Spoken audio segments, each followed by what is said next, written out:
Welcome to everybody who's here today. I'm really delighted to welcome you to today's Global Careers Panel and Roundtable with a theme of working globally during the pandemic. My name is Anna Helm, and I'm the Faculty Director of the Center for International Business Education and Research, the GW-CIBER, at the George Washington University School of Business. GW-CIBER, which is funded by the US Department of Education, has been designated as a national resource center, along with 15 such centers around the country, with a broad mandate to increase the competitiveness of US firms abroad. To this effect, we support cutting-edge international business research, provide outreach programming for the business and policy communities, and design and offer innovative educational experiences for students. A cornerstone of our student-centered programming revolves around preparing students for careers in international business-related fields in order to help meet our nation's need for competent, globally minded talent. Today's event is an example of such an initiative. We're so excited to have the opportunity to bring together an amazing group of global leaders who you will be introduced to shortly, with our GW students and recent alumni to discuss this timely topic. But now I will first turn it over to Dean Moderator for his welcome remarks.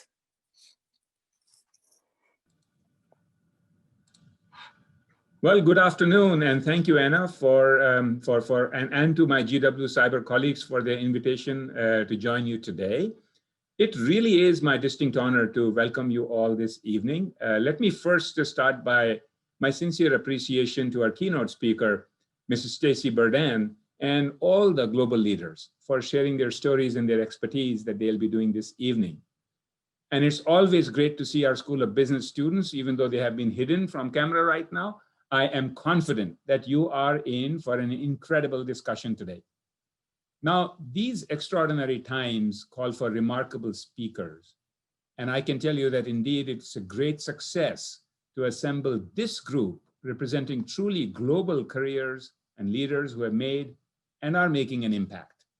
And I want to give a special shout out to our GW School of Business alums, Dana Abu-Nasrah and Rebecca Pearson, and I see you both, and Lisa Schroeder, who is an alumna of the GW with a degree in international relations. We, I think, understand the importance of providing education, experiences, perspectives, and aspirations that are global. This year, the school was recognized as #1 in international business among US institutions and #2 globally in the Financial Times rankings. Now, while we are proud of this recognition, and every dean is proud of any good recognition when they get one, because those are the kind of rankings we deal with, this rating really represents past accomplishments. So it's what we are doing now during a global pandemic and what our students do with their future that really matters. Now, with the challenge of global pandemic, our faculty, staff, and students have not wavered in their commitment to international business education and experiences. Last January, our programs began adapting, students moving to new locations for their experiences, and within just a number of weeks following, all our global practical experiences were online. Professor Anna Helm, who you heard from, who started this, brought the insight from her course in Sweden into a virtual environment and found new ways of teaching to ensure that the lessons remain relevant and engaging for our students. In fact, the pandemic itself, I feel, is an example of global challenge that will be solved through global collaboration, and it will be done through innovation, and most of it virtually. Students are living through case studies of unprecedented business challenges that cut across all ways we consider, research, and teach business education.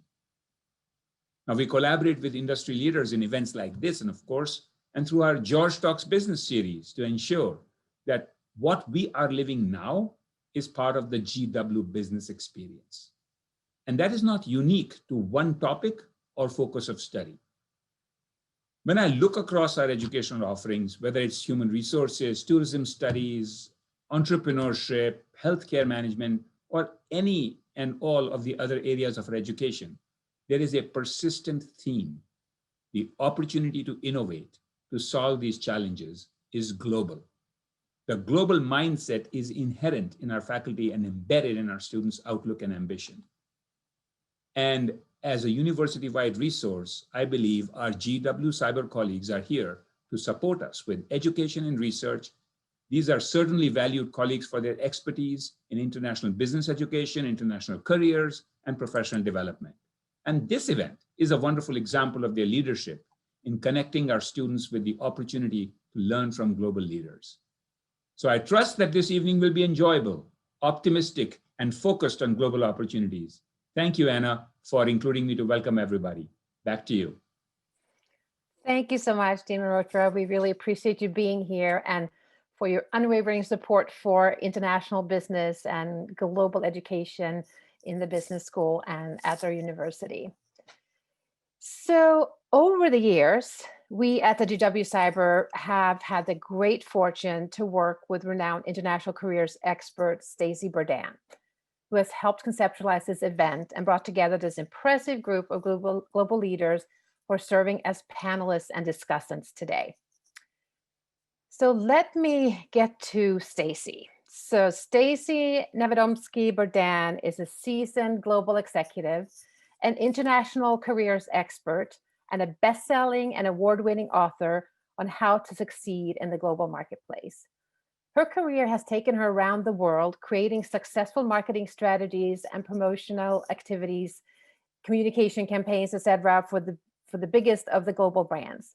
She has served as coach, counselor, and strategist to CEOs, politicians, and senior executives, as well as students around the world. But the role that Stacie enjoys the most is that as advocate, promoting the need for global awareness, cross-cultural competency, language acquisition, and study abroad for all. She has co-authored 6 books and has been featured in numerous media, including NPR, CNN, the New York Times, the Wall Street Journal, Forbes, Fortune, and many more.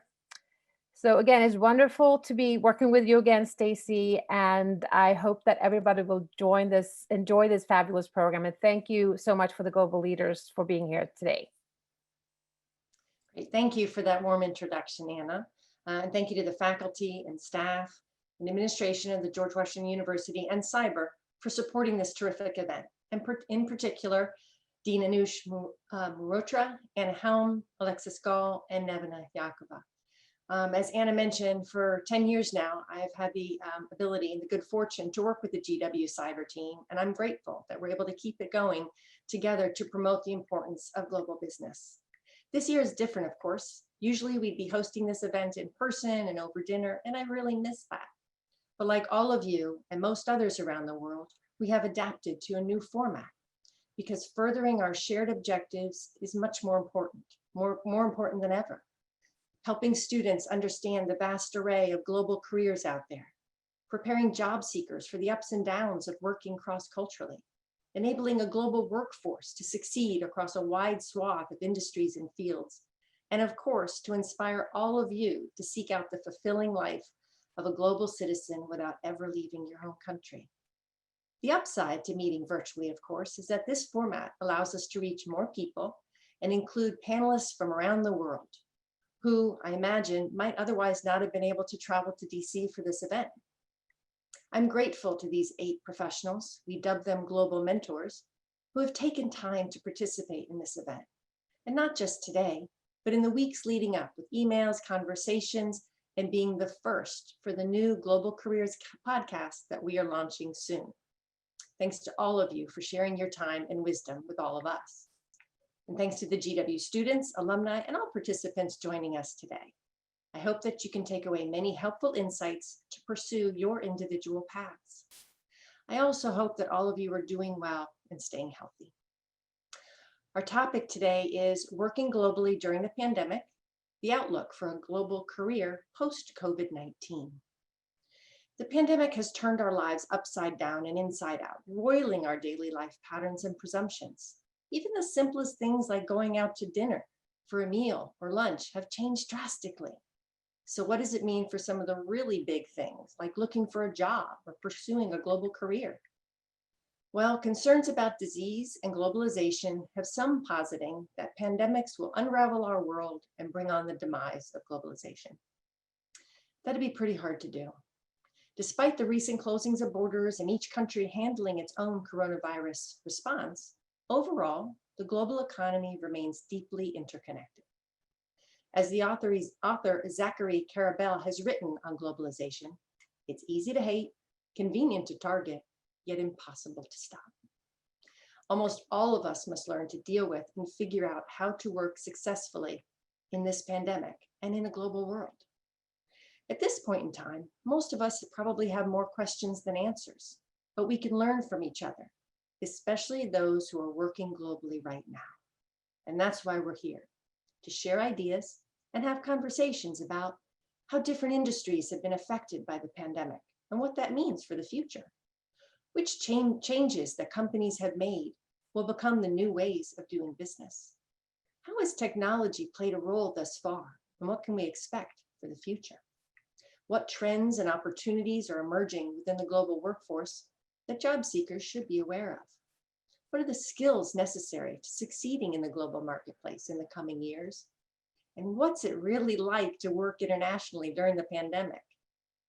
To set the stage for our panel discussion, I'd like to share with you some of the common themes or tips that emerged from my conversations with our global mentors prior to this event.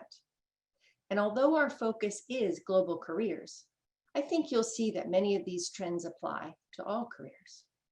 There are 6 of them. So number 1, the role of technology cannot be overstated. COVID-19 has accelerated the arrival of the future of work, wiping out the one last obstacle to the digital future: human resistance. Telemedicine, Zoom yoga, new movie releases streamed online, touring art museums from our homes, online grocery deliveries, so much more that many were resistant to, but now have been forced to accept. Travel's way down, and the vast majority of us are working remotely through telework, having meetings using Zoom, WebEx, and Blue Jeans. Although this began as what seemed to be a temporary fix, it is fast becoming the new normal. Organizations have now had to invest in the technology and management practices necessary to operate telework forces. And the results are in. Cost savings and increased productivity are hard to argue with. But the critical role of technology goes far beyond teleworking. Technology is quickly becoming the axis on which everything else is turning. It's important to note that every worker not only accept it, but embrace technology as a means to solving problems, central to most everything we do, no matter the industry we work in. In fact, the World Economic Forum recently reported that the pace of technological adoption is expected to remain unabated during the next 5 years, focusing on cloud computing, big data, and e-commerce. This segues nicely into number 2. Never stop learning. Today's workers must be able to learn new skills quickly, pivot to a new role, adapt to a new environment, and be able to reinvent yourselves. In fact, 94% of global business leaders reported that they expect employees to pick up new skills on the job. This is a sharp increase from 65% just 2 years ago. So use this time now to broaden your skills and your network by attending webinars or panel discussions like this one. Do research in your field to find conferences around the world that intrigue you. Follow up with panelists on LinkedIn. Reach out to industry leaders, perhaps even asking to meet for a virtual coffee. Many people at all kinds of organizations across all levels report having more time, specifically because of less travel. And they have a real desire to connect with other people. Because global souls really like to reach out to each other. We believe the world is an exciting, interesting place filled with adventure. Which brings me to number 3. Globalization presents tremendous opportunities right now. The pandemic has accelerated globalization, yet it has also highlighted problems, one of which is the fragility of the global supply chain. Some solutions are on their way, streamlining cross-border trade through electronic documentation and sourcing from multiple countries to prevent interruptions. One of the most important initiatives right now is the global effort to develop a vaccine for the coronavirus. And geographies as locations don't matter as much anymore. With telework options, organizations can hire employees beyond their own geographies, and this will continue to change the face of the global workforce. For those positions that need to be on location, companies are transferring fewer people overseas and hiring more diverse talent that is locally based. This opens up a world of opportunities of where someone wants to live and work globally. Number 4, having a positive impact has become increasingly important to both employees and employers. The challenge for global thinkers is to take advantage of this moment and work toward doing good, solving problems, to lifting people out of poverty, improving health and food safety around the world. Companies recognize they must embrace diversity and seem eager to transform their workforce approaches. The pandemic has accelerated ESG, environmental, social, and governance investing, as well as diversity and inclusion practices. These efforts go far beyond traditional corporate social responsibility statements and toward measurable differences. There is more muscle and more money behind these efforts. This desire to have a positive impact is carrying over into the virtual workforce as well. More of us are starting our meetings, touching base, checking in on the health and well-being of fellow workers on a Zoom call, because we care. Number 5, data and customers remain the focus. COVID-19 will have a lasting impact on the state of the customer. Customers have lost loved ones, jobs, and businesses. Many haven't hugged their family members or seen anyone for months. Companies must do more than just to try to stand out. They must pivot, innovate, and transform to deliver a touchless and digital customer experience, to rethink marketing as empathetic customer experiences, to recognize and adapt to the fact that different communities and geographies have experienced varying degrees of instability and borderline chaos. Traumatized societies, consumer trust, consumer spending, employee expectations, all of these need to be considered using data analytics. According to the Ernst & Young Future Consumer Index, 60% of global consumers will be more focused on value for money in the future. 53% would make their personal data available if it helped to monitor and track infection clusters. And 48% of consumers in China strongly agree that the way they live will significantly change in the long term as a result of COVID-19. All of this says to me that listening more and speaking less is key. An appropriate segue to the 6th and final theme. The key skills considered to be the most important for a successful global career also seem to be similar for working successfully through the pandemic. These are listening, consistently ranked top of the list. Similar yet different, excellent communication skills. Also, patience, flexibility, curiosity, passion, building relationships, humility. It's easy to see how all of these skills are appropriate now, as well as working cross-culturally, globally in the future. So these are the themes, the tips that emerged from our conversations. But there's so much more that our global mentors have to offer this evening. As you've read in their bios, these leaders have experience across many fields and industries, including, but not limited to, big multinational corporations, nonprofit organizations, academia, and the US government. Experience in various industries like marketing, human resources, international relations, technology, procurement, trade. We have leaders who have experience living and working in many countries around the world, and others who have global roles based in their home regions. But beyond their global roles, each has experienced working through the pandemic and will offer their insights and advice on the outlook for global careers in a post-COVID-19 world. I am confident that their advice will be fresh, relevant, and dynamic. So let's get started as I introduce our global mentors.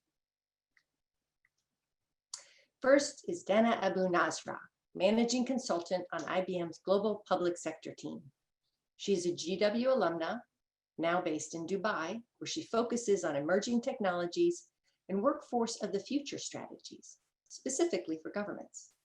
She's an IBM design thinking coach and co-creator, and has facilitated innovation sessions with senior leadership within IBM and external organizations such as the United Nations, university systems, and smart cities. Dana and I first met back in 2012 at a GW-sponsored luncheon organized by Dr. Liesl Riddle for Rising Stars in the Business School. Welcome, Dana. Thank you, Stacie. It's great to be here and back with the GW community. Julie Chung is Principal Deputy Assistant Secretary, Bureau of Western Hemisphere Affairs at the U.S. State Department. As such, she is responsible for the management and oversight of the Bureau's 52 overseas U.S. diplomatic missions, 18,000 overseas and domestic staff, and a $300 million budget. She has worked across Asia, in the Middle East and Latin America, and is a career member of the Senior Foreign Service, currently living in the DC area. Julie speaks Korean, Japanese, Spanish, and Khmer. Julie and I met just recently through a mutual friend and a former US ambassador. Welcome, Julie. Thanks so much. I'm really excited to be here and hear from the other panelists as well. Thanks. Great. Tracey Gibbons is Senior Vice President at Third Point Re, headquartered in Bermuda. She has more than 40 years of experience in insurance, reinsurance, and captive insurance management, including exposures ranging from war, terror, and political violence to event cancellation and pandemic. Tracey has clients around the world and was recently named a Global Woman to Watch by Business Insurance magazine. She grew up in England, but now lives in Bermuda, where the pandemic seems to be under control. Tracey and I first met 7 years ago at a parents' weekend at our daughter's secondary school in Connecticut. Welcome, Tracey. Thank you very much. I appreciate the opportunity to be part of this evening's proceedings. Great. Michael McKenna is an independent consultant working with biotechnology and tech companies to develop their commercialization strategies. He's had a career of more than 25 years spanning academia, international development, pharmaceuticals, and banking on a global scale. Michael spent the better part of 5 years living and working in Bangladesh and India, and working with and managing teams for 2 decades throughout Europe and Asia. He now lives in the greater New York City metropolitan area. He speaks English fluently and knows only enough Spanish, French, Italian, German, Finnish, Bengali, and Egyptian Arabic to get into, but not out of trouble. Michael and I go way back to high school in South Florida, and I'm not going to tell you how many years ago that was. Welcome, Michael. Thanks, Stacie. Pleasure to be here. Steve Miranda is Senior Officer at the Federal Reserve Board of Governors, responsible for the Human Resources, Technology Applications, and Program Management branches. He's a global HR executive with almost 40 years of experience in the corporate, nonprofit, education, and public sectors. Steve has extensive experience in the areas of executive development, global human resource management, team building, coaching, and organizational effectiveness and design. Steve offers broad yet specific advice for both individuals who are pursuing a career in HR, as well as those who are thinking about their long-term career plans. He's currently in the DC area, but looking to move to the Pacific Northwest. Steve and I first met about 10 years ago when we were on a panel together discussing global careers. He and his daughters have contributed their global experiences and stories to several of my books. Welcome, Steve. Thanks, Stacie. Great to be working with you again, and especially delighted to be on this panelist with all the other folks on the team. Great. Rebecca Pearson is a GW alumna and recently joined We Connect International as President and Chief Marketing Officer after a long career at ExxonMobil Corporation. She has deep expertise in consumer marketing, retail management, information management, and her responsibilities have taken her to 6 continents. She's held leadership assignments in marketing, brand management, planning, customer service, and digital during her career as an ExxonMobil executive. Early in her career, she was tapped for an international assignment and spent 3 years living in Brussels. It was not long after Rebecca returned from that stint abroad when we met, and she contributed her story to my first book. Welcome, Rebecca. Thank you, Stacie. Great to be here. Great to be back with the GW students. I can't wait to hear the questions and the dialogue and the amazing company with the panelists. Great. Colleen Pritchett is president of Hexel Corporation, America's aerospace and global fibers business based in the San Francisco Bay Area. Prior to Hexel, she worked for DuPont for 22 years in aerospace, automotive, electronics, and printing industries. She has led a $1.5 billion global business and is renowned for leading turnarounds, improving profitability, championing the customer's needs, and motivating teams to deliver significant results. She's also known for her contributions to this annual Global Careers Roundtable. Today is her third appearance. A mutual friend and global woman at DuPont introduced us about 6 years ago. Colleen and her family had recently returned from a 3-year assignment in Asia, where she spent 2 years living in China and 1 year in Taiwan for DuPont. Welcome, Colleen. Thank you, Stacie. It's great being back with you again and with all the panelists. Really look forward to the discussion tonight. Great. Lisa Schroeder is Global Director of Trade and Investment Policy for Dow. As part of the Corporate Global Government Affairs team, Lisa's responsibilities focus on trade policy and regulations, trade negotiations, and investment issues that foster growth in Dow's global businesses. She lived in Paris and Belgium for a year and is a GW alumna. Based in the DC area, Lisa is also president of Women in International Trade, WIT Trust, and a member of the Council on Foreign Relations. Lisa and I met virtually several years ago, and the GW-CIBER team and I have regularly tried to confirm her participation in this event. Success this year because she's grounded like the rest of us. Welcome, Lisa. Thanks, Stacie, for having me. I never thought I'd say I missed going to Dulles Airport, but I kind of do. Makes up for it being able to be with all of you. That's great. Thanks. What a fabulous group of global leaders we have for us today. As your host, I will be facilitating the event, which is going to be broken down into 2 main components. First is a panel discussion among our global mentors. They will begin by answering advanced questions submitted by participants prior to the event. We'll then follow on with questions from the audience, which we'll take through the chat feature. So please start submitting your questions and indicate which panelist, if you have one, that you'd like to answer the question. We probably aren't going to get to all of them, but we'll do our best, but know that you could bring some of these questions into those breakout rooms.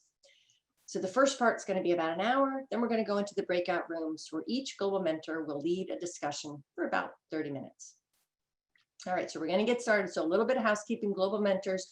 Remember to turn your mic on when I call your name and then turn it off when you're finished answering the question. We're living in serious times and our topic reflects that. So I'd like to begin with something a little lighter to break the ice. So Colleen, we're going to start with you. Tell us one fun fact about you that a friend might share with others.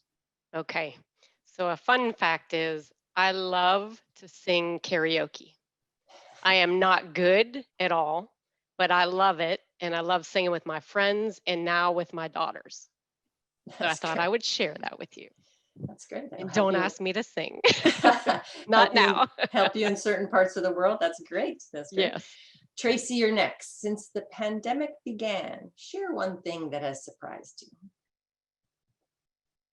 I think one thing that's really surprised me is how busy I continue to be. I checked yesterday and I have cancelled 13 trips. That means I would have been on the road for half of the year. And yet I'm still incredibly busy and I'm not quite sure why. Maybe it's something to do with the fact that I specialize in pandemics that's keeping me busy. I think so. That's probably, you're probably one of the few people who is probably working the 15 to 20 hour days. It is your specialty. Yeah. All right. Steve, what's one thing that you are secretly pleased that you don't have to do now that you are social distancing? Yeah, I would say, Stacie, I was born and continue to be an extrovert, so I greatly enjoy interactions with people. But I have to tell you, while I used to think I enjoyed being busy all the time, I have been delighted when I don't have to be busy at sort of mandatory events. We're just thinking about Thanksgiving coming up. That's a typical family traditional holiday for us. But I have to tell you, I have a guilty pleasure about not having to put in all that planning. It's just going to be my wife and myself for Thanksgiving, and I'm very much looking forward to it. All right. Well, that's a real secret. Hey, Julie, how about you? Same question. Yeah, for me, although I do enjoy meeting with people at my church, I'm really grateful for watching my church sermons on Sunday in my living room, wearing my comfy jeans and my booties. So it's, again, I'm missing the interaction, of course, but being able to see the recording, which is on YouTube, I can rewind, I can see a passage again or hear a song again, but from the comfort of my home and watching it at a time that's convenient as well. So I don't have to be there at 10 a.m. on Sunday. I might be watching football and then watch the church sermon later in the afternoon. That's great. All right. Dana, during these pandemic times, we all need a little bit of comfort. Do you have a go-to comfort food or activity? So I have a combo food and activity.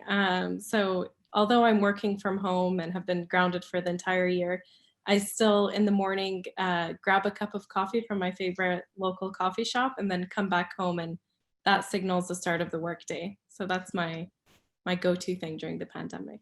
That's great. Nice to have little comforts. How about you, Lisa? Well, kind of similar. It's a bit of a combination of your 2 points in the question of I sort of set myself a goal this year.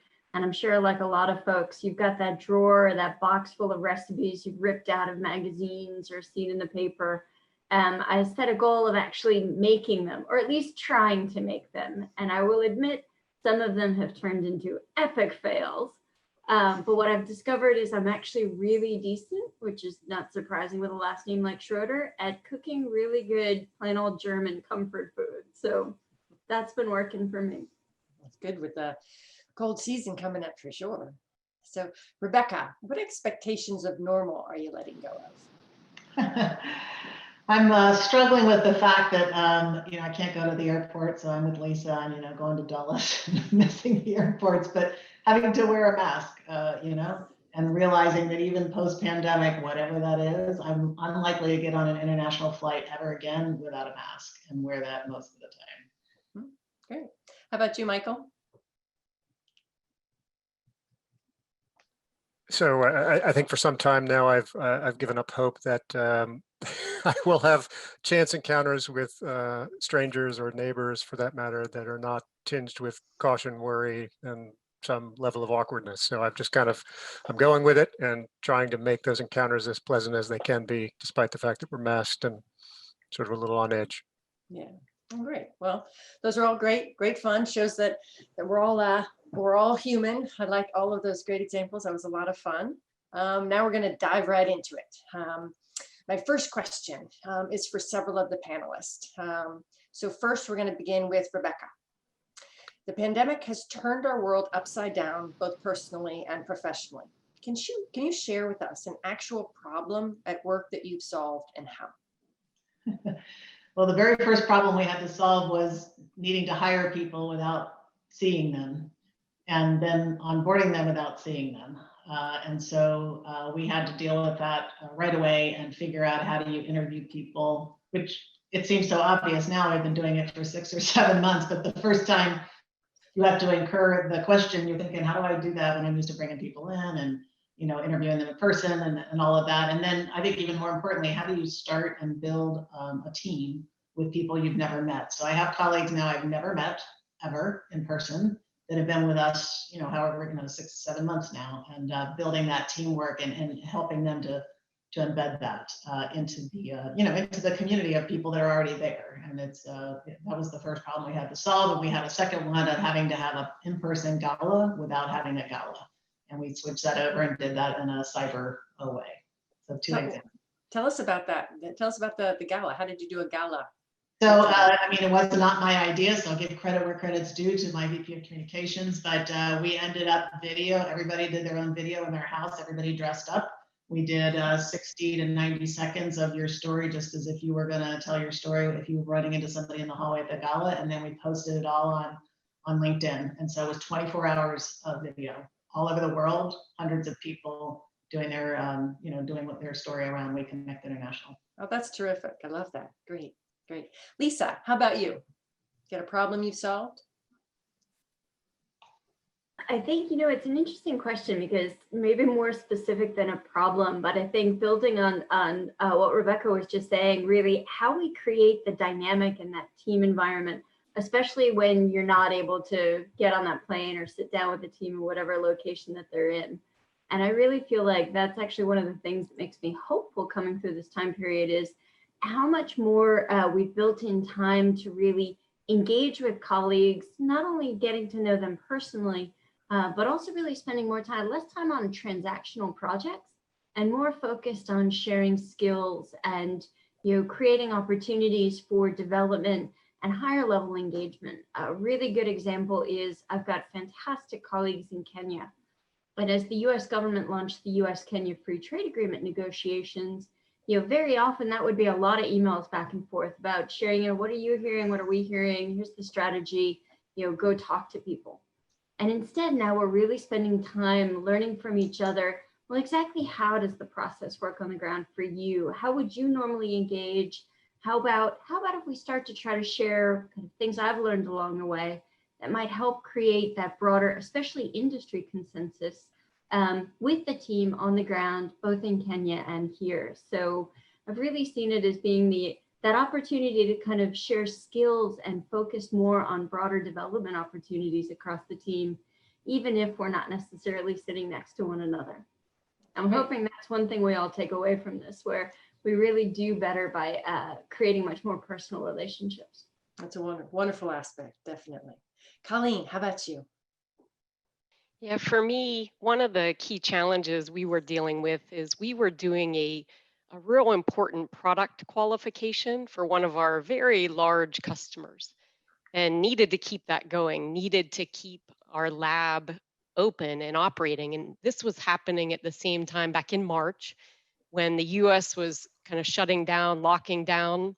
We were trying to stay very closely connected with, well, okay, what's California saying? What's the local government saying in terms of who's essential, who's non-essential? What do we need to have in place to get our scientists and lab technicians back in the lab so they can keep doing the product qualification? We can't stop. So we worked as a cross-functional team. I worked very closely with HR and legal, our safety and health representatives, the research managers, to put together a very real-time, very dynamic plan. We were informing the team each week as we went, what's happening, and we were able to get our team back to work quickly. And the customer feedback to us was, hey, you guys didn't skip a beat, but to us it felt, which was encouraging to hear, but to us it felt stressful. But we made it through and we're on track with that qualification. Wow, that's terrific. Didn't give up. I love it. That's great. Awesome. Okay, similar but slightly different question for the rest of the panelists. We're going to begin with Tracey. So besides the rise in telework, how has your company or organization evolved in the global environment as an effect of COVID? Are these changes things that you intend to keep? So, as I mentioned before, normally I'd be traveling a lot. I'm a fairly senior member of the team. And occasionally some of the junior staff members would come to meetings, but not on a regular basis. What's happened is now, because we're having our meetings virtually, I can invite the whole team. So they can sit there and they can listen in on the meetings. And I think this is something that's going to stay with us. Now, even when we've got two people in a room having a meeting, we're dialing in virtually. There's no reason why we can't do that going forward. So I think that's going to be a huge benefit to the people just entering the industry who normally would probably have to work, 5 or 6 years before they got the opportunity to come onto trips like this and to get the experience of those meetings. So I think that's a really great thing. The other thing that has happened is, as an organization, we've always been involved in the local community. We have a charity committee, we do community days and so forth. But I think what's happened is that COVID has really highlighted some of the critical needs in our community. And of course, one of the things that's happened is with not traveling, with not entertaining, there's a huge savings in expenses for the organization. So we've been able to channel some of those savings into the community to help with COVID relief. And I think there's been a raised awareness of our staff of the very real needs in the community, which I don't think will go away. That's wonderful. Great. I love it. I love the opportunity for the young people too. That's terrific. Great. Okay, Dana, how about you? One thing that IBM did just as the pandemic hit was develop a work from home pledge, which went somewhat viral on Twitter and LinkedIn as well, which was a set of, I think, 7 or 8 practices that as a company and as colleagues we committed to doing. And it was mostly around, taking care of family first, your health, respecting boundaries, not having meetings longer than half a day on Zoom, And I thought that was a really nice way to bring 300,000 employees together, and feel that you're part of a community that cares about you, not just a transactional relationship. And if you're interested, you can Google it and see the pledge as well. So that was something that we adjusted to, and it's kind of the new norm. I love it. That's great. That's wonderful. 300,000 people taking a pledge and making it happen. That's great. Awesome. Okay, Steve, how about you? Sure. So yeah, I'll start out with that line about the interviewer who asked the fighter, "Hey champ, are you ready for that big fight tonight? Do you have a strategy?" And the fighter responds back to the interviewer. He says, "Well, yeah, but the moment the other guy lands the first punch, my strategy goes out the window." And so the reason I share that story, Stacie, is it has to do with something at the Federal Reserve called our Integrated Resiliency Planning, or IRP. Put another way, IRP is disaster recovery planning. So as you might expect, an institution like the Fed, we have a disaster scenario for terrorism. We have one for a nuclear bomb threat. We have one for germ warfare. We have one for, you kind of fill in the blank, and one of them was a pandemic. Well, what we found out after the reality of the pandemic hit, that all of those carefully thought through plans, all of our proposals on where we would relocate people and move people, just went to kind of heck in a handbasket because everyone was locked into where they were. So it really pointed out to us, again, that other funny line that when men and women make plans, God laughs. So one of the things we have done very thoughtfully is to go back and take a look at all of our scenarios and really think through, hey, is it really realistic to have our top personnel move to a central location during a pandemic? Some things that we weren't questioning to begin with, I think this thing is kind of brought full to our face and said, you really do need to think about this much more thoroughly. So the good news was we have a very flexible and very resilient workforce. They've responded fantastically, and we're well on our way to having much better and well thought through plans coming out of this whole thing. Well, that's great. I think that happened to so many people, right? So many organizations and companies. Yeah. Okay. Julie, how about you? Well, if all of you are thinking that the US government and the State Department as a massive bureaucracy is so unable to be nimble and flexible and adapt quickly to a pandemic, you are wrong. I was pleasantly surprised, and you should all be pleasantly surprised, how adaptable and flexible and quickly we adapted as a workforce.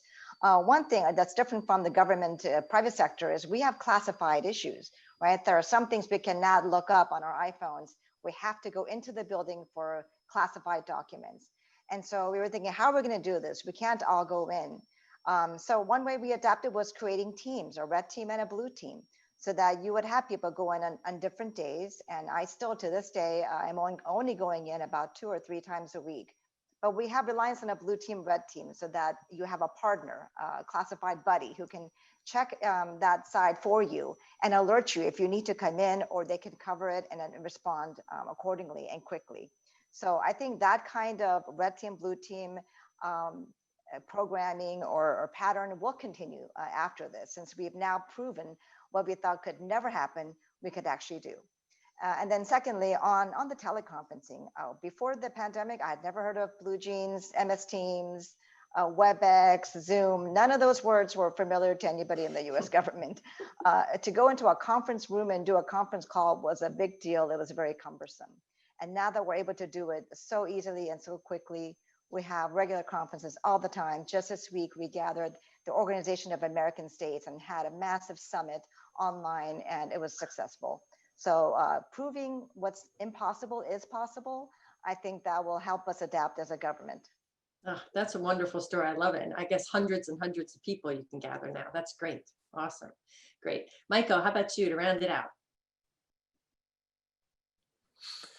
Sure, and these are more observational than me being in the trenches at the moment, but I have observed sort of as a continuation of years of having worked with senior leaders inside companies who get quite animated around travel expenses, and having worked as part of a procurement function with travel operations to kind of always tamp down those expenses, that I think folks have sort of come to the realization that, oh my gosh, we can actually get quite a lot done more effectively with less wear and tear on our personnel if we do it remotely. And I suspect that going forward, travel budget line items will not come back to their previous levels, if ever.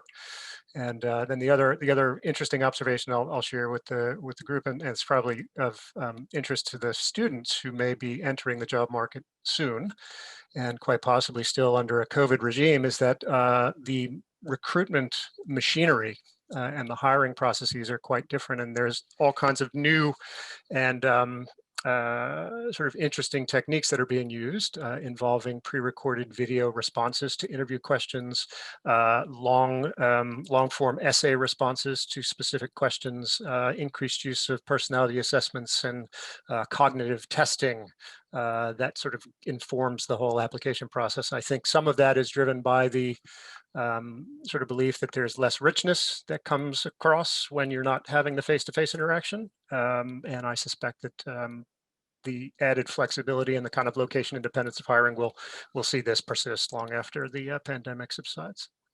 Wow, that's fascinating. That's great advice for the young people, because who'd have thunk? You really got to get good at this video stuff.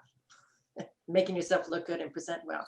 Awesome. That's Exactly. great. Yeah, a little tricky sometimes for me, but okay, we're going to move on. I noticed some of the questions are coming through, which is terrific, through chat. So some are coming directly to me. I'm not capable of clicking, reading, speaking, and sort of sifting through the questions. So I should have said in the beginning, direct the questions to Anna Helm or Alexis Gall or Nevena Yakova. So if anyone's doing questions out there. All right, so we're going to keep on going. Let's start with Michael, you're on. Let's go keep on going with you. The pandemic has exposed the upsides and downsides of globalization. What's the greatest challenge facing globalization today? Yeah, God, it's such a super complex, multi-factor, multivariate, multi-perspective kind of question, and I can't pretend to sort of pick the one thing. You know, I think you called it out in your opening remarks. Globalization is not going away.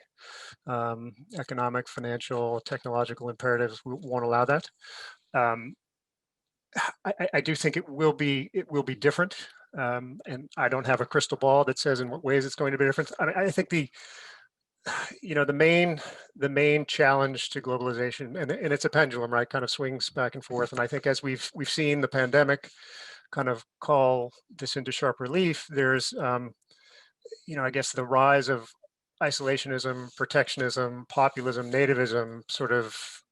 I think those are together kind of the biggest threats to globalization, and sort of, as people sort of shrink back from the global stage, I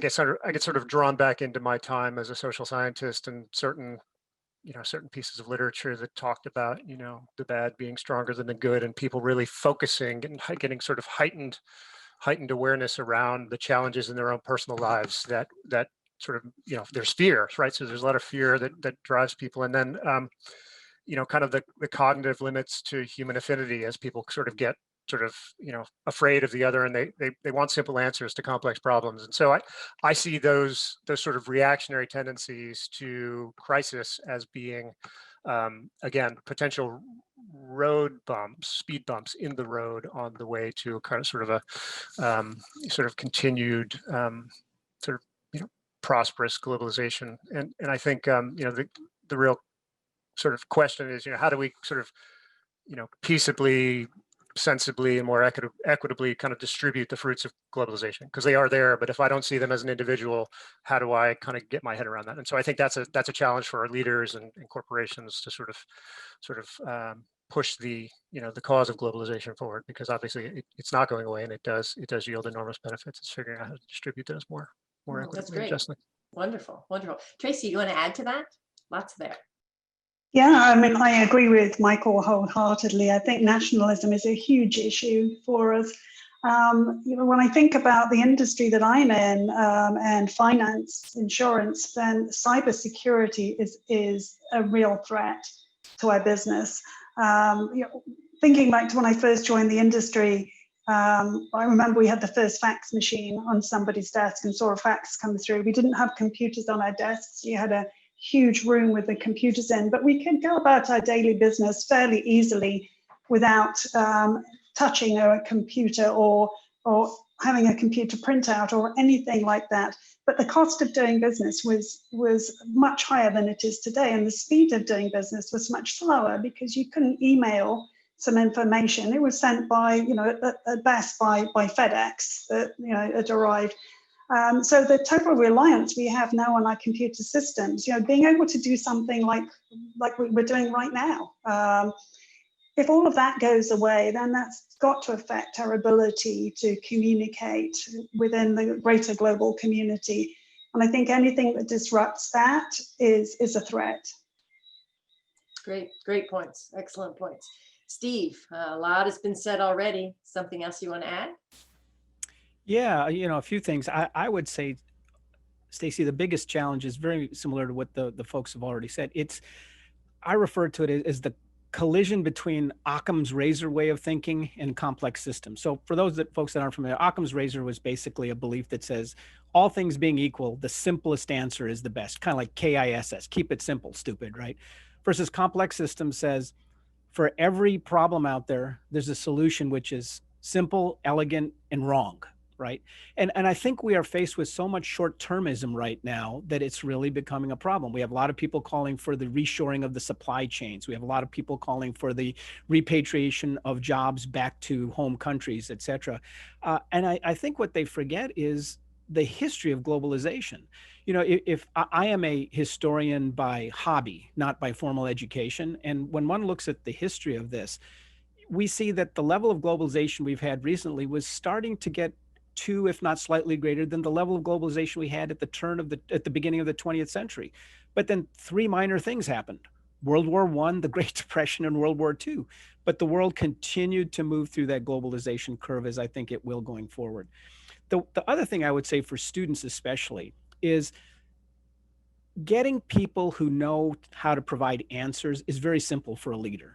You know, getting someone who can answer finite, checkable questions is very simple. Finding someone who knows how to ask really good questions is really difficult. So as you go into your job interviews and as you go into your first opportunities, you know, I wouldn't strive to be the person who knows how to answer the question, what's 6 times 7? I'd strive to be the person who knows how to ask the question, well, what's 42? Is it 6 times 7? Is it Jackie Robinson's number? Is it the answer to the life, universe, and everything? Because the people that can ask those strategic questions and understand what's happening through the lens of history and current day activities are much more valuable to companies. Wonderful. Great perspective on globalization. Awesome. So let's keep going. We're going to move into, besides telework, Zoom, WebEx, we've all talked about it. We all know that's a big effect of the pandemic. But how has your organization used IT as an asset, either within the organization, in client or customer facing capacity? Colleen, let's start with you. All right, Steve, I liked your advice. A lot of good learnings there. Thanks for sharing that. So how have we used IT? In one example is a customer facing capacity. We used to travel to go see customers, right, in person, but now they don't want us there. We can't travel. So we've had a lot of webinars, technical exchange sessions with our customers, where we might have 50 to 100 employees from our customer sites on this webinar. Their team of experts talking to our team of experts, where we're really listening to what they need from a material science perspective, from a product or challenges they're facing, and our team saying, okay, hey, here's our product portfolio, here's what we could help you with, or maybe we could develop a new product that meets your need or a new solution. So it's been wonderful. We've had tremendous turnout. We've been able to have much greater reach into our customer organizations. They've had the time, more time to connect with us. We're connecting much more frequently. We've seen tremendous success from this. And so I think this will continue beyond the pandemic. It's very, very encouraging to the team. So we do want that to continue and to help our customers.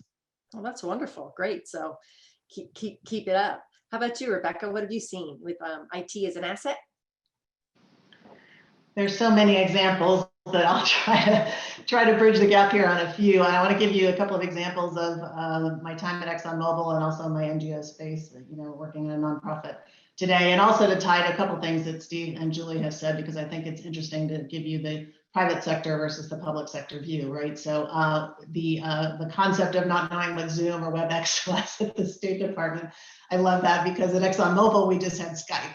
And by the way, nobody uses Skype. It wasn't even any of the ones you listed, right? It was the one nobody else uses. And so we couldn't even use Zoom. And so, watching, again, a very brilliant organization that you think cannot move quickly, absolutely can when you have to. And it ties to having our version of the integrated resiliency plan was a business continuity plan. It's because you were prepared to do that and you put people together and they solved the problem. And so it's a fun example to show how you're using technology to do the day job, but also, be prepared for these things that you aren't prepared for. I would say the other thing is also at ExxonMobil was the catalyst of having to go to Zoom or whatever. Suddenly, shockingly, reminded us that we could use FaceTime and Skype on our phones to actually do our customer-facing work. So we have engineers. I worked in the lubricants area, so we had engineers going out to plants and looking at equipment or climbing to the tops of wind turbines or whatever. And suddenly, amazingly, we could have the engineer who couldn't travel look at that problem on FaceTime. And we could also pull our engineers from anywhere in the world. We could have done that pre-pandemic.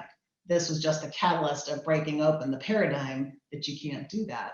And then in my current world, we use technology so much in my nonprofit world, whether it's the usual Salesforce, which people who are in sales and marketing will know what that is for managing pipelines, but also having to then evolve to the technology you have to have an event online. So there's so many versions of software now that allow you to simulate going to an event and having branding and experiencing breakouts and running into people in the hallways. So just a few examples of how we're leveraging technology to do what we do.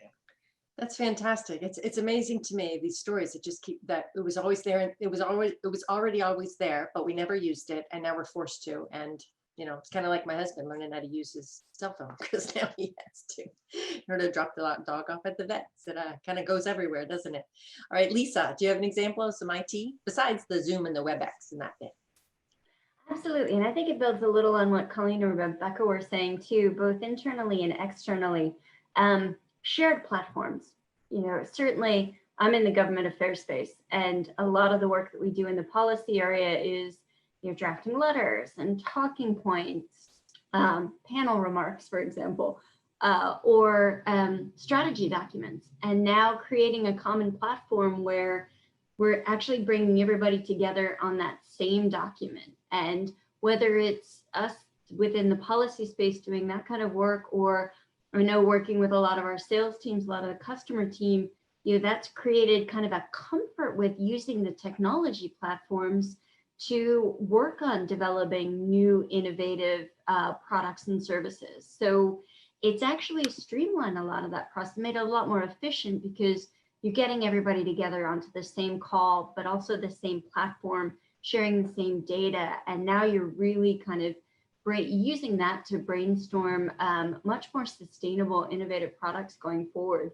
That's worked really well with some of our external organizations too. Just being able to bring everybody together into that common space. With Women in International Trade, we've got a discussion tomorrow on the Brazilian mini trade deal. Normally, that'd be a bunch of us in a room in DC talking about how the Americans feel about it, and we'd have our counterparts sitting in a room separately in Brazil talking about how Brazil feels about it. And it would be hard. You'd have to actually force that bridge for a common perspective. Instead, tomorrow we've got the Brazilian government, USTR, US Trade Reps Office, Brazilian industry and American industry, all in the same conversation on a common topic. And that's open to an audience that, both for those who care about the Brazil trade deal, but for those in other geographies who are looking to learn, that level of inclusion we've been able to generate, I think, is really powerful. Great efficiencies, but also fast forwarding so much that others don't know yet, to opening up the arms to our knowledge base. That's great. Tracey, do you have something to add? Yeah, I was interested in what Lisa was saying, because she talked about a comfort level with the technology, and I'm there. All of these things, were alien to me a few months ago. sharing documents. That's one thing that we're doing in the office at the moment. We're working collaboratively, all on video, all working on the same documents together. And if you'd have told me, back in January that I would be doing this, there's no way. But I've got very comfortable with it. I got very comfortable with the technology. I think I've just amazed my husband, sitting in our joint office here, and I'm getting on and doing all of this sort of stuff, because that was always his area. I just pitch up. I can sit on a panel and do this sort of stuff in real life, but doing it virtually, it's very new, but it just feels very comfortable, and it is the new normal now. That's terrific. Wonderful. All right, let's move on to the next question. What trends do you see emerging within the global workforce now that will continue in a post-COVID-19 world? Julie, let's start with you. Yeah, we talked about mobility, but also flexibility. So at the State Department, I think this is forcing us to enter the new modern age. Productivity, flexibility, mobility, whether that's with computer systems. Before I check my email at home on a small BlackBerry, now I have a government issued laptop. I didn't even know I was allowed to ask for one. And so I think that those kinds of changes will really be lasting. And I'm a part of the State Department's executive committee on looking at these kinds of flexible telework, mobility options for the long term beyond the pandemic. So we're actually having live discussions every day on this at the State Department. So I'm excited to report that. And it's going to take a cultural change, but automation is another area as well. We still do our time and attendance sheets on paper. So this is going to finally force us to maybe we should automate that. So I think in many ways, it'll really push us forward in a way that people felt uncomfortable about change in the past, but really be lasting beyond COVID. That's good to know. Yeah, that's good to know. Dana, what do you have? I know you're in this space and you're helping all kinds of governments do this kind of work, right? Yeah, definitely. So I think some trends that we're seeing in the global workforce is one, so I do work in the private sector, but our clients are in the public sector. But one thing that we're seeing is more and more companies embracing stakeholder capitalism, meaning instead of just chasing the bottom line and profits, it's looking more holistically at your business. So how are we, helping society, helping, with health, with tackling the sustainable development goals. So it's kind of this shift in mindset for businesses, which I've seen as an IBMer, and then also, trends with other private sector companies. Another trend, which Stacie touched on at the beginning, was this whole concept of lifelong learning. So the half-life of skills is shrinking, technology is accelerating at a really fast pace, and the pandemic has created all these new opportunities to get micro-credentials, badges, degrees from places that wouldn't always be this accessible because of the pandemic. So I think it's a great time to be a learner, to be a student, and to really have a lot of ambition, because everyone's just, an email, a Slack, a ping away, because we're all connected more than ever. That's wonderful. Yeah, it does take ambition and a lot of initiative, I think, too. That's something that actually, in order to pursue some of this, that's great. Michael, do you have something to add? What other trends do you see that haven't been mentioned? Yeah, maybe it's kind of a wrinkle on the sort of the workforce footprint question, right? So for, businesses constantly trying to variabilize its sort of cost base, and there's been a sort of a trend over however many years, as long as my career has been underway, to sort of move as much offshore or out of house as possible, so to sort of rely on non-permanent workforce. And I think sort of before the pandemic arose, over the last couple of years anyway, I had been seeing questions being asked both inside of pharma and inside of financial institutions about the ratio, the balance between internal and external employees, with a trend to move back toward more internal workers, given intellectual capital and risks and sort of over reliance on third parties. So I suspect that the the focus on profit maximization will never go away, right? But I think there's going to be a more measured approach to kind of balancing that internal and external footprint. And procurement organizations have been working closely with HR for at least half a dozen years to help find that right balance. Okay, great, awesome. Lots to think about for the future, but it's clearly a lot to pay attention to for students and young professionals as well. Great. Next question.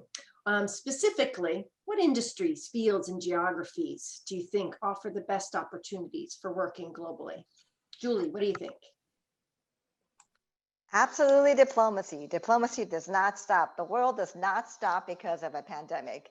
I would say from day one of this pandemic and through many other disasters, diplomacy, the relationships of countries, of governments, our work with public-private partnerships, working with the private sector, with civil society, promoting democracy abroad, none of that stops. This is a 24/7 job year-round, and so engaging on many fronts. There'll always be new challenges in our region, in the Western Hemisphere, but beyond. So this is something that always keep you on your toes, being really alert to new challenges, things like cyber, 5G, health issues that we were not really on the radar 10 years ago. So if you're looking for jobs and careers to constantly learn and to challenge yourselves and know that you always have a job, that job security also helps. Diplomacy is one of the critical ones that will continue. Great, diplomacy, absolutely, I'm in. Steve, what do you think? Yeah, I'm trying to find the unmute button. I'd say a couple of things. Number one is my wife and I myself have 3 daughters, and we have 2.5 techies. And certainly all 3 of them have enjoyed global careers working in the technology field. So I think given the pace of technology, the importance of it, the spread of it around the world, certainly if you have a leaning or an inclination towards liking technology, that would be one area. But the other thing I would say is for what I would call the corporate center support functions, whether they be internal technology, human resources, finance, marketing, et cetera, you have to think about what is it that you know how to do that doesn't require deep local knowledge. So as an example, if you're a comp and benefits person, but you don't know anything about the benefit structure in India, there's likely a good chance you're not going to get a benefits job in India working for your company, right? Or if you're an employment law expert within your company, there's likely a good chance you're not going to be going to China to go ahead and do the work there. So you have to think about, what are the aspects of my job? Oh, compensation and benefits, thinking through the strategic package, the portfolio of benefits. That's fungible and that's transferable around the globe. But trying to develop skills that put you in competition with the local workforce is kind of a loser's game. So you have to figure out as a student, what is going to be that differentiating factor that causes an employer to look at you and say, yeah, not only do we want this skill set, but he or she asks really good questions. That's the person I want on my team. Great. Yeah, awesome. The questioner, definitely. Lisa, what about you? What do you have to say? Sure, and I'm going to reinforce actually what Steve was just saying by encouraging everybody to focus on those skills, especially skills that are really transferable. Research, analytics, communication capacity, being an extrovert, building up relationships, key contacts that are going to be useful for the company. Obviously not surprising. I feel like I'm kind of describing the government affairs role. And that is a really good example because just as Steve was saying, yes, if you're going to work government affairs in China, it'd be great to have some relationships. But my relationship started first with all the great people that I know who are in the American Embassy in Beijing, who are longstanding contacts that we've known from various positions, because diplomacy, a lot like a global government affairs role, means you tend to transition into a lot of different geographies. And for me, obviously, slightly selfishly, I think trade policy is one of those really great areas to think about from just a broad field perspective, because it's a running joke with a couple of my colleagues is I can make any policy issue a trade issue. Plastics is an environmental challenge that we're working on, but it's also a trade issue when you talk about barriers to access to waste plastic, for example, for recycling. So when you look at, by definition, that's a field where you have to cross border, it has to be a global opportunity, and you really can have the chance to work at so many different levels, both on the private sector side, when you've got an expertise on trade that's relevant to companies, it's relevant to governments, It's relevant to multilateral institutions, focusing on things like development and finance. So it really becomes very much starting with the transferable skills and then building whatever you're excited about from there. Great advice. Great advice. I love it. Okay, Deanna, you want to add something quickly? Because then we're going to go to a couple audience questions. Sure. So I love what Steve said. Tech is definitely a really global field, a growing field, and it's kind of one language. So if you know technology in DC, you can apply that in Dubai. So, and then in terms of locations to look for, I would say some up and coming digital government hubs, which is my field, would be here in the United Arab Emirates.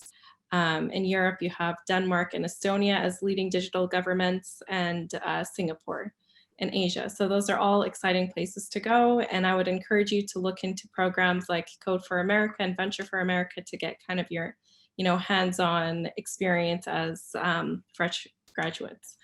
And lastly, multinationals also have a lot of rotational programs where you can, like GE, where you can spend 6 months in a different city and then rotate over 2 years. So that's another great way to get diverse global experience. Oh, Stacie, you're on mute. Makes me want to go out there and get in. Thank you for telling me. One of those great jobs. Great. One of those fascinating, interesting cities. I'm going to take a couple questions from the audience, I think. One in particular is about what point in your career did you feel that you were successful? Maybe just kind of quickly. Rebecca.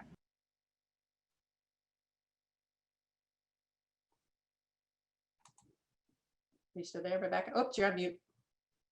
Thanks. Sorry, we're in that groove.